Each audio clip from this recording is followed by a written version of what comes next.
Morning students, myself Abhishek Sharma from Mount Litra Z School Jhansi. As you already know that we have started first chapter of our second books of class 12th economics, that is Indian Economic Development. The name of chapter is Indian Economy on the Eve of Independence.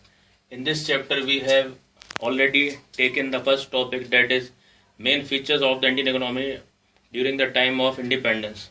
So today we will especially focus about the agriculture sector at that time. So what were the condition of Indian agriculture on the eve of independence? As you are seeing on my whiteboard, I have mentioned 7 points, and now I am going to discuss one by one each point. So my first point is low production.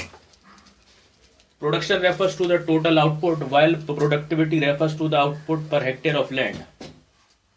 Both production as well as productivity was extremely low on the eve of independence.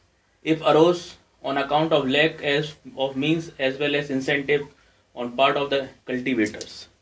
Second, high degree of uncertainty. Agriculture showed a high degree of uncertainty because it was extremely dependent upon the natural rainfall. There was no proper system for artificial irrigation. Second, dominance of subsistence farming. Now, what is subsistence farming? Subsistence farming is a form of farming in which the crop are produced to provide for the basic needs of the family. There is little surplus left for sale in the market, implying a lack of commercial outlook.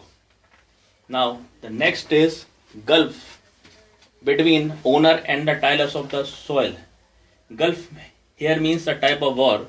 Agriculture during the British Raj was characterized by a gulf between the owner of the soil, that is zamindar, on one side, and tillers of the soil, that is farmers, on the other side.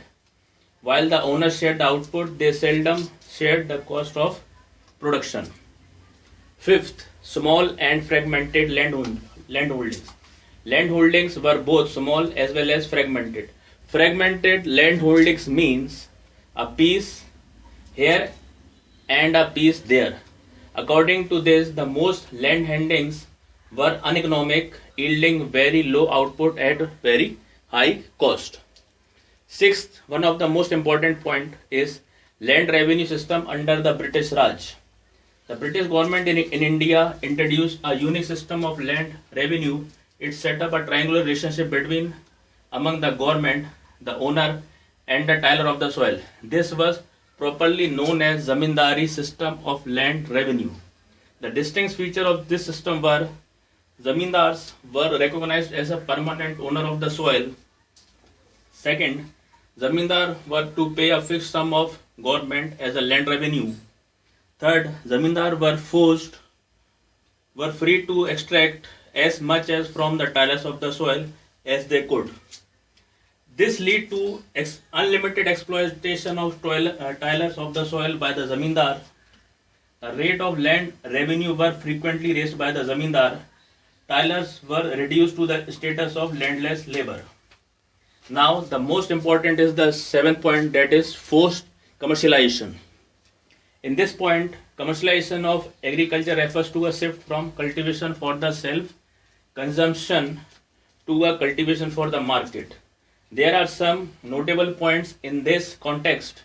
Farmers were forced to shift to commercial crop like indigo, particularly from the conventional subsistence farm crop such as food crop like rice, wheat.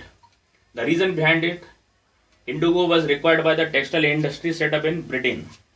The farmers were either lured or forced to accept advance payment for the cultivation of indigo. It exposed to the subsistence farmer to uncertainties of the market. While earlier they could grow the grain for their family consumption, now they needed cash to buy it from the market, but they would seldom have cash owing to their mounting indebtedness. Consequence, perpetual indebtedness of the farmer and perpetual stagnance of farming. So students, these were the main 7 points which reflects the true position of agriculture sector at the time of the on the eve of the independence. So that's all for today. Thank you and have a nice day.